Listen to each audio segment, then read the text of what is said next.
সম্প্রতি ইরানেও কিন্তু এই বৃষ্টি হয়েছে এবং প্রচুর মাছ, এক একটা মাছ আপনার 6 থেকে 8 ইঞ্চি পর্যন্ত বড় বড় মাছ, এই মাছগুলো আকাশ থেকে পড়েছে। আল্লাহর ইশারায় জমিন থেকে উপরে উঠেছে, আবার আল্লাহর ইশারায় ওপর থেকে নিচে পড়েছে। ওই মান্না ও সালোয়ার মতো জান্নাতি মাছ কিন্তু এগুলো না।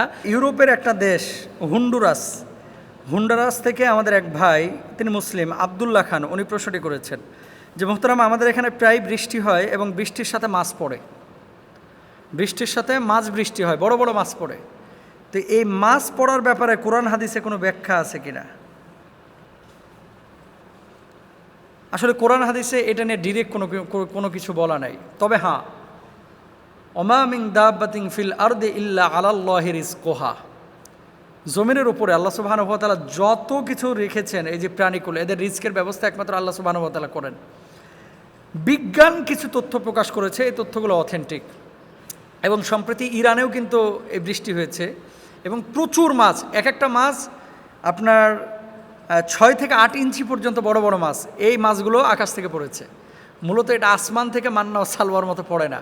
এটা কি হয়, ওই যে ঘূর্ণিঝড় তৈরি হয়, তারপরে পানি যে ওঠায় সাগর থেকে, বিভিন্ন খাল থেকে, নদী থেকে, যখন পানিটা ঘূর্ণিঝড়ের সাথে, ওই যে আপনারা এটা গুগলে পড়লে বুঝতে পারবেন, যখন এই ঝড়ের মাধ্যমে পানিগুলো আকাশে উঠে যায়, ওই জলাশয়ে যদি মাছ থাকে, ওই মাছগুলোও কিন্তু আকাশে উঠে যায় এবং এই মাছগুলো মরে না, সেখানে জীবিত থাকে, ভাসমান থাকে। যখন বৃষ্টি হয় তখন ওই মাছগুলোই কিন্তু আবার পড়ে। তার মানে এই মাছগুলো যে আকাশ থেকে আল্লাহ তাআলা সৃষ্টি করে আসমান থেকে, জান্নাত থেকে পাঠিয়েছেন, বিষয়টা কিন্তু এরকম না।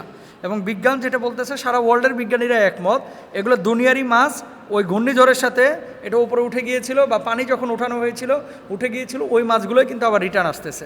তবে হ্যাঁ, মাছের স্রষ্টাকে আল্লাহ সুবহানাহু ওয়া তাআলা। এখন বনী ইসরাইলকে আল্লাহ সুবহানাহু ওয়া তাআলা মান্না ও সালওয়া খাওয়িয়েছিলেন।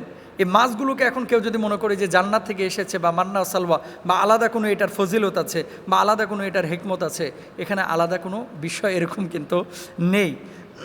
আমি রাজশাহীতে দেখেছি, তখন ছোট ছিলাম, কই মাছ পড়ছে।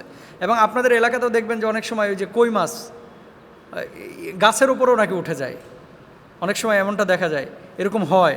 তারপরে শুকনো জায়গা, এখানে মাছ আসার কোনো কথাই নাই, সকালবেলা ঘুম থেকে উঠে দেখতেছেন প্রায় 15-20টা মাছ পড়ে রয়েছে, এরকম কিন্তু হয়, আকাশ থেকে পড়ে। তো এই মাছগুলো নিয়ে এত গবেষণার কিছু নেই, সব কিছু স্রষ্টা হচ্ছে আমার আল্লাহ সুবহানাহু ওয়া তাআলা। কোরআন কি বলছে? ওয়ালা ইন সাআলতাহুম মান খালাকাস সামাওয়াতি ওয়াল আরদ লা ইয়াকুলুন্নাল্লাহ। আরে গর্তের পিপালিকা, এই পিপিলিকাকে যদি জিজ্ঞেস করেন যে তোমাকে বানাইছে কে, সেও জবাব দিবে আমাকে বানিয়েছে আমার আল্লাহ, আমাকে বানিয়েছে আমার আল্লাহ। এটা আমি বলছি না, আমার আল্লাহ সুবহানাহু ওয়া তাআলাই তিনি বলেছেন। সুতরাং মাছকে আল্লাহ সুবহানাহু ওয়া তাআলা তৈরি করেছেন, এর মধ্যে লাআয়াতিল লিল মুমিনিন, আল্লাহ সুবহানাহু ওয়া তাআলার একটি নিদর্শন আছে। কি নিদর্শন? একটু খেয়াল করেন তো। আল্লাহ এজন্যই শুধু জিকির, ওই আল্লাহ আল্লাহ আল্লাহ আল্লাহকে জিকির বলে না, এগুলো নিয়ে গবেষণা করাও কিন্তু জিকির। আকাশ থেকে রুই মাছ পড়তেছে, কই মাছ পড়তেছে, তেলাপিয়া মাছ পড়তেছে, স্বাদ তো একই রকম, আলাদা কোনো স্বাদ নাই। তেলাপিয়ার এক স্বাদ আল্লাহ তাআলা লাগিয়ে দিয়েছেন, ইলিশ মাছের একটা স্বাদ আল্লাহ লাগিয়েছেন, কই মাছের একটা স্বাদ আল্লাহ তাআলা লাগিয়েছেন। এগুলো কি আল্লাহর নিদর্শন। এই যে আম, ফজলি আমে একটা স্বাদ, গোপাল ভোগে আর একটা স্বাদ, ল্যাংড়ায় আর একটা স্বাদ, একটা জোয়ানকালে এত টক মুখে দেওয়া যাচ্ছে না, আবার কয়েকদিন পরে পেকে যাচ্ছে, সেটা মধুর মতো মিষ্টি। এগুলো আল্লাহর নিদর্শন। তো যে আল্লাহ সুবহানাহু ওয়া তাআলা এগুলো নিয়ন্ত্রণ করেন, সে আল্লাহর প্রতি ঈমানটাকে আমাদের শক্ত করতে হবে। আর এই মাছগুলো আল্লাহর ইশারায় জমিন থেকে উপরে উঠেছে, আবার আল্লাহর ইশারায় ওপর থেকে নিচে পড়েছে। ওই মান্না ও সালোয়ার মতো জান্নাতি মাছ কিন্তু এগুলো না, এগুলো ভুল বোঝা যাবে না। আল্লাহ তাআলা আমাদের সবাইকে তৌফিক দান করুন, বলুন আমিন।